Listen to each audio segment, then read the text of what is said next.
Hello everybody and welcome back to another trip report. Today I'm here at Sydney Kingsford Smith International Airport.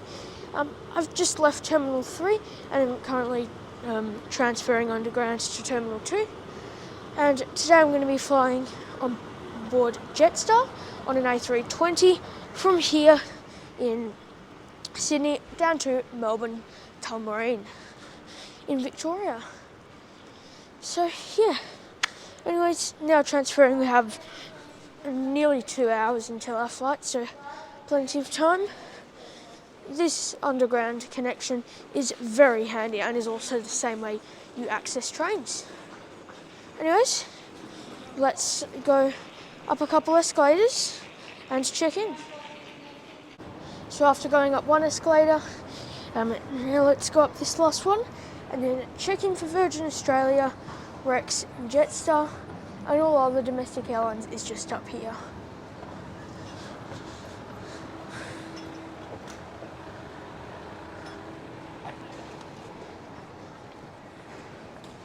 So Jetstar's check-in desk is just the far end here, and right in the middle is Rex, and far over there is Virgin.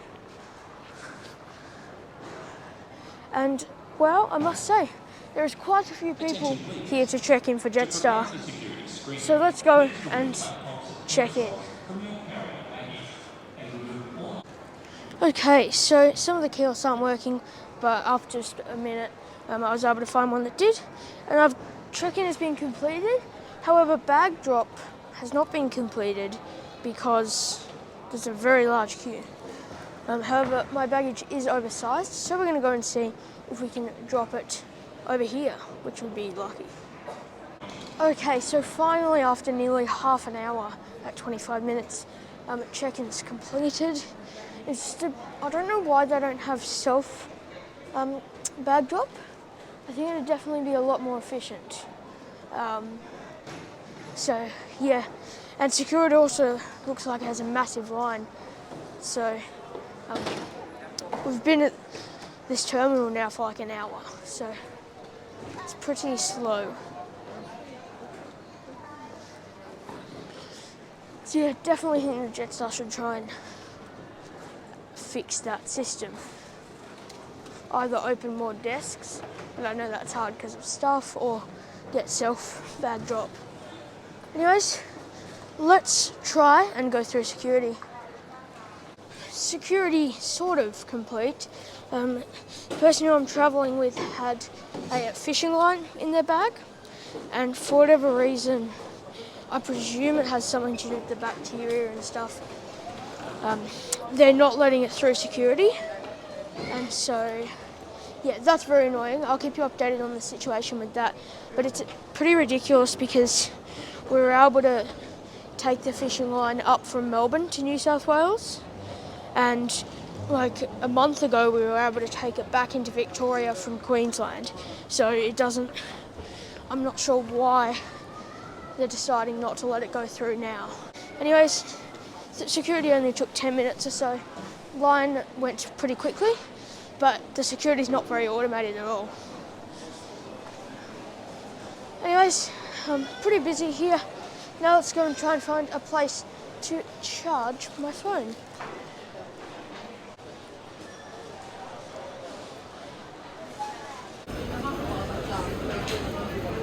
Okay, so about 5 minutes before boarding time now. Just going to head to our gate, which is gate 55. Also, Jetstar did tell me through their app to go to the gate, so I would definitely suggest downloading their app if you haven't already. Okay, so now here at the gate, I do believe that if you're in the first 15 rows at Sydney, you do actually get to board through the jet bridge, which is quite rare with Jetstar. Anyways, here's our plane for today. This is VH-VQL. It's a 2006 built Airbus A320-200. It was actually practically finished in 2005, but it was reportedly damaged during production. So yeah. Anyways, this will be our ride down to Melbourne. And it's one of Jetstar's older Airbus A320s. two boarding lines. Please join the back of either of the two boarding lines and have your boarding pass ready. Please have your I don't think people are listening. Please ensure there's no vaping or Anyways, let's board. There's been a lot of gate changes. Front door click. Can't use your phone anymore. Okay. You pop your phone away. Got in a lot of trouble for using my phone in the terminal.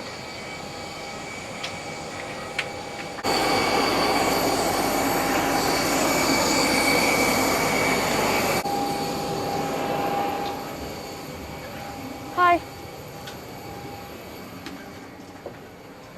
Welcome aboard Jetstar's Airbus A320-200. It's in a 3-3 configuration. And I must say, despite being old today, it looks very new and clean, which is impressive. I have a feeling it might have been refurbished. If this plane hasn't been refurbished, it's very impressive how clean and new looking it is.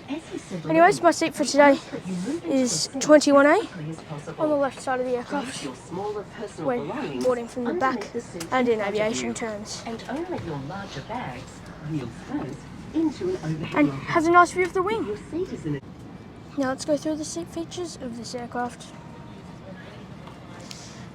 So just here, leg room. It's a low-cost carrier, so I think for a low-cost carrier it's standard. It's I think 29 inches, which Jetstar's A321 is worse. It's 28 inches, which is pretty tight. But you know, for a 1 hour flight on a low-cost carrier, I think that 29 inches, 74 centimeters it's definitely acceptable, and it's not too bad. And then just here, you have the seat back pocket, or one of them, sort of, where you have the safety card and the menu, which I believe is new, like the Jetstar new menu, or it's been around for a few months, but still. And then a couple sick bags here, tray table. It's can come down quite nicely. There's a couple little things there. I'm not too sure what that is, but for the most part, it's very clean. It can be pulled out and pushed in. And then here you have a seat pocket for your personal items.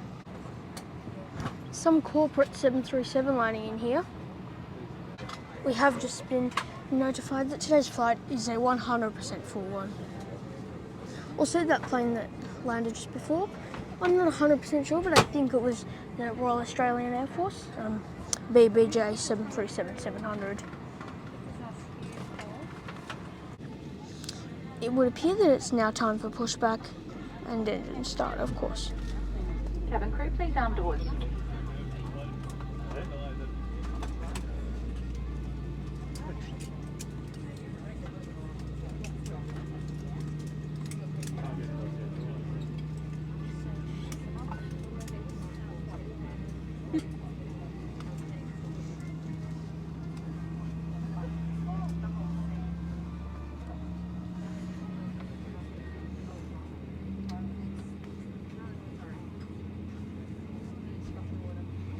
Please now watch the crew member nearest you while we point out the safety features of this aircraft.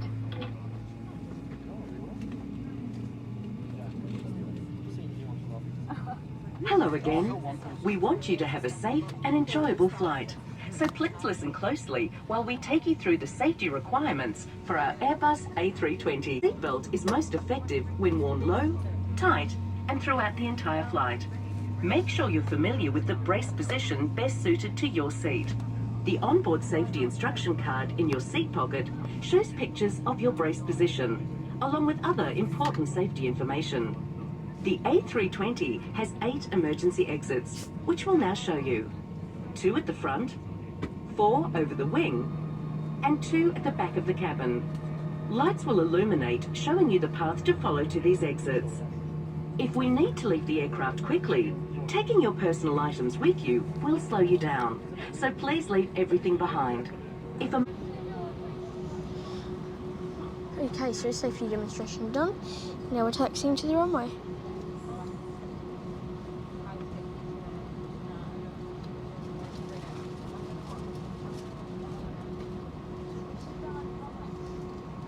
us further to our safety demonstration today. If oxygen is needed, you must remove your face mask before putting on the oxygen mask that will drop from above you. And the main cabin lights will now be dimmed. You'll find your reading light in the panel above your head.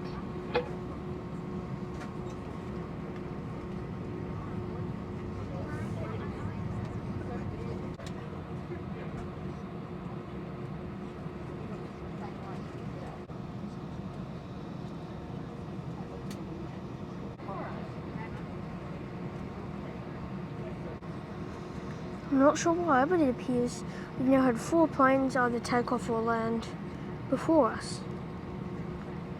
Also, I did see that Q300 out the other window, and we were in line first, so I'm not sure what's going on there.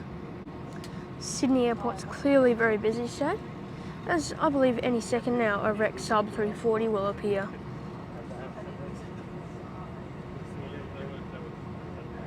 There it is.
That whenever suited to keep your seatbelt fastened in case we come across any unexpected bumps along the way. Weather for our arrival into Melbourne is quite a pleasant day, just a light northerly, some scattered cloud, about the area temperature of 15 degrees. So just climbing up through probably around 23,000 feet now. Let's have a look at the in-flight menu. So that nothing is complimentary as per normal on a budget airline. Sometimes you can actually get water for free, but that's probably fair. So just in here, you can see they also said that due to some shortages and stuff, which are worldwide at the moment, they may not have everything on board. But these are the main meals, which are pretty good. I've had the toasty before, and that's tasty. Then they have soft drinks, which you can also buy. Also the prices, though they're not cheap, but for a plane I think it's actually a pretty decent price. Noodles, sweet snacks, they have a whole lot of pretty tasty things available for purchase here. And then finally on the back they also have, this is for international flights, and yeah, but you can pause and read more of the menu if you want, but they do have alcoholic beverages and hot drinks available as well. Not going to be getting anything today though. Okay, so I do believe that we're now up here at 36,000 feet. Cabin crew have come around once to collect rubbish, which is nice too. So yeah, It's been a very smooth and uneventful flight so far. It's a pretty nice and quiet cabin though too, which is always nice.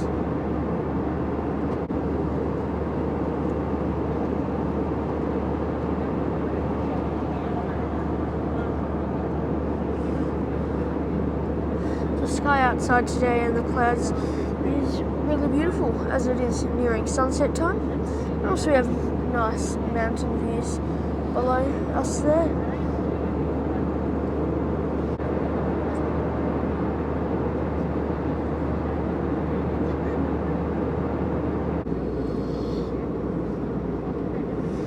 The sunset out the window here is looking absolutely spectacular. Some beautiful orange looking colours are coming out now.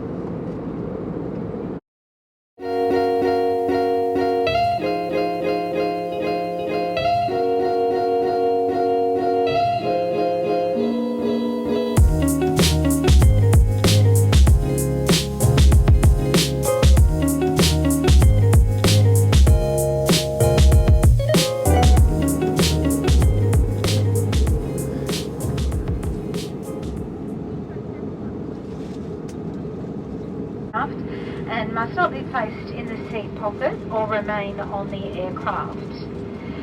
And a reminder, you are required to keep your face mask on as you leave the aircraft and throughout the airport terminal.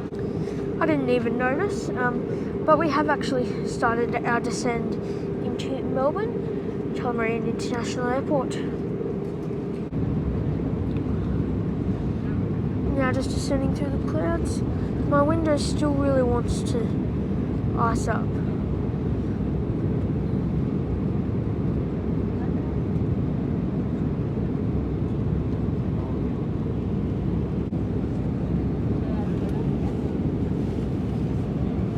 It's quite foggy out there, as well as the window being fogged up a bit, so it's quite blurry. This should clear up though for landing. We have now started our approach into Melbourne Tullamarine International Airport. Must be very humid or something here because the condensation on the window is sticking around.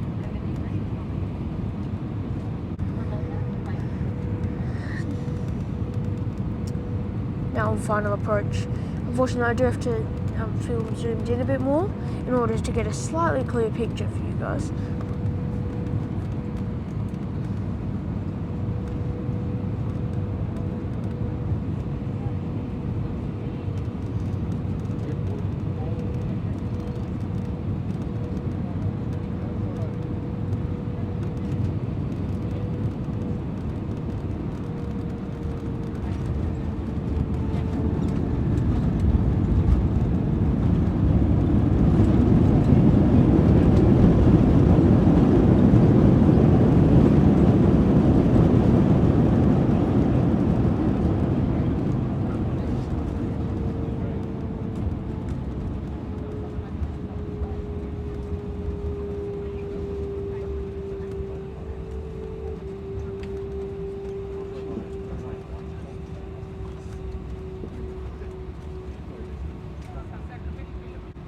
Welcome to the very foggy Melbourne. I must say, considering conditions, I think the landing was pretty decent. Welcome to Melbourne. Jetstar would like to acknowledge the traditional custodians of this land, and we pay our respects to elders past, present and emerging. Today we'll exit through the forward and the rear doors. Please follow the directions of our team, and for your safety, please use the handrail while moving down the stairs. To thank you for travelling with us this afternoon. It's been our pleasure having you on board, and we hope to see you the next time you fly. The window has finally cleared up a bit, but it is actually nearly dark here in Melbourne Airport.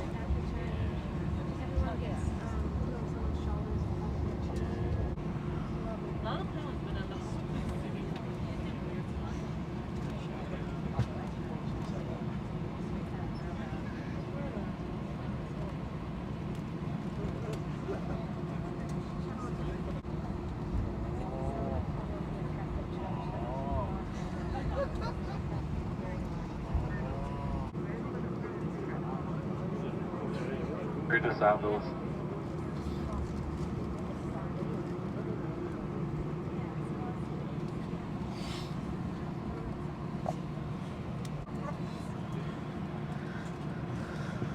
Thanks for your patience, everyone. We just ask if you could please remain seated for a few more moments.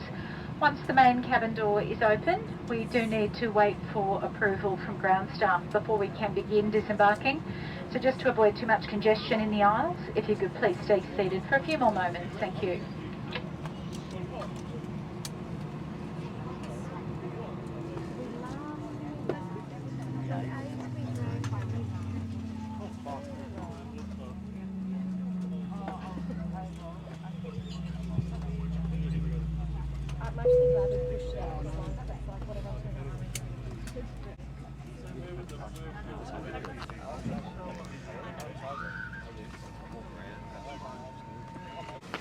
Okay, now time to disembark.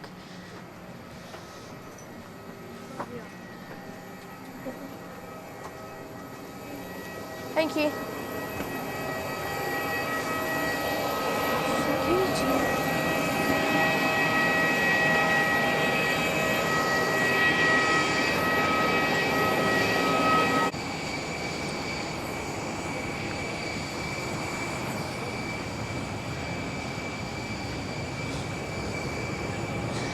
Also, today's plane, I forgot to mention earlier, it is in the Jetstar's original livery, which is not too many A320s left.